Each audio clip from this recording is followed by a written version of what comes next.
Hello ladies and gents, welcome to my review of Season 6, Episode 4 of The Expanse, the best sci-fi show on TV that is unfortunately coming to a close, with only 2 more episodes to go in Season 6. Yeah, that's right, Season 6 only has 6 episodes. And this one, albeit a good one, reeks of a rather larger narrative arc, which I don't think they're going to be able to complete. They're sort of setting up for this much bigger arc to continue on, but doesn't look like they're going to be able to complete it with only 2 more episodes left. So we'll talk spoilers. It's very difficult to review this show without spoilers, in fairness, ladies and gents. And I'm really behind on this because of New Year's Eve and, just generally sort of finding my footing again across the holiday period. We all need a bit of downtime, don't we? So, last week's episode review, I said similar things to what I'm going to say now, is that this pacing is faltering a little bit. And I thought they were going to really pick it up on this episode 4, but they didn't. It's still really slowed down. I don't like the term filler episode because filler episodes imply that nothing happens in them. A lot happened in this episode, but not enough to progress the story forward given the amount of episodes left. There's only two episodes left for the whole show. That's it. So it's not a filler episode.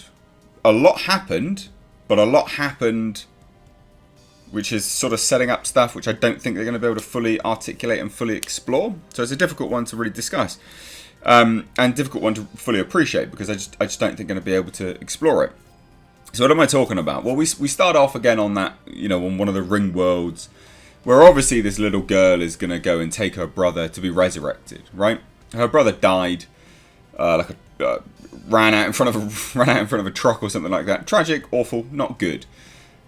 But it's very clear, because she's seen the other aliens, the weird little alien dog things, go and resurrect her baby bird, that she's now going to take her brother, and she does. She takes him out in the middle of the night on a stretcher, which she's like, what, like 6? How the hell is she moving a stretcher? Like, probably some motors or something like that, but I was questioning that. God damn.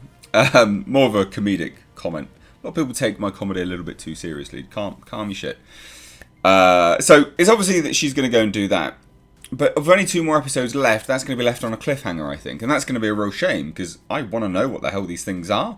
I want to know what they're doing. Loads of people say, read the books. I just don't have the time. There's a lot going on in my life where I don't have the time to do that. And the series is something which I'm indulging in at the moment. And then obviously bringing you the reviews. So I feel like that's a shame because I want to know more. And I had assumed, wrongly, like previous seasons where they pepper in, story threads, that one episode down the line, they would focus on it completely. Because they do that, or they have done, but they haven't done it on this season. So case in point, like proto-molecule situations and, flitting between Belter, Earthers, all this kind of situation. One episode would set up something on Earth, one episode would be focused primarily on proto-molecule previous seasons, and then it would swap over. You'd have the primary focus on Earth, then a little bit on the proto-molecule. I thought they were going to do that, and they haven't done it. And again, with only 2 episodes left, that's a bit of a shame, actually. Now, this episode's interesting because it's setting up a hell of a lot of conflict. A lot of conflict. Holden gets found out. Peaches goes into the logs, the weapons logs, and discovers that, Holden did disarm the missile. And it's setting up a conflict between Amos and Holden. And Amos is like, why am I here if not to win this war? Like, what's going on? Your judgment sucks, basically. Perfectly valid. Holden is letting his personal relations get in the way of the wider war at play, right? And that's completely justified on Amos's part to be pissed because Holden is putting everyone's lives at risk. Undoubtedly he is. And then Holden confronts Naomi about all of this, saying, I couldn't do it. I couldn't kill your boy in front of you, blah, blah, blah. And I enjoyed Naomi's reaction. Naomi, I flip from hating to liking as the seasons go on. So, I hate her, I like her, I hate her, I like her. She changes her accent all the time. She talks like a baby, then she doesn't. She's all over the place. But I liked her reaction here. She goes, well, no, because you've not given me the choice. You've taken it from me. I tried. You cannot take that away from me. I tried, and I'm happy with, the fact that I tried, and then I failed, and I left to do something better.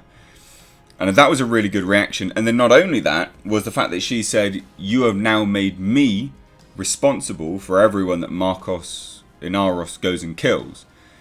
Great reaction.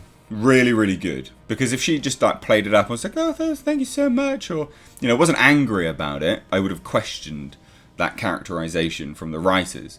So I think that was really, really good. Really smart, really decent. Enjoyed that a lot. But again, pointless setup for conflict between Amos and Holden. Like, where's that going to go with 2 episodes left? He's just going to leave? Like, what?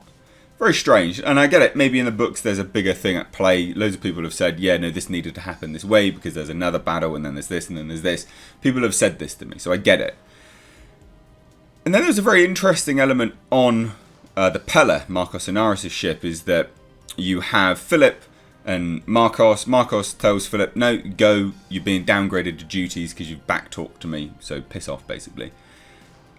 And there's glimmers of Philip being a better man, but then he just squanders it all. And I'm very intrigued to see where that goes. But again, with 2 episodes left, there's not enough time. So he gets put with an engineer, and this engineer's talking about how he's got his brother on series, and he keeps checking the news, and there's moments where Philip really humbles himself to the position that he's in now, where he's not the boss. And that was good. And you sort of see these glimmers.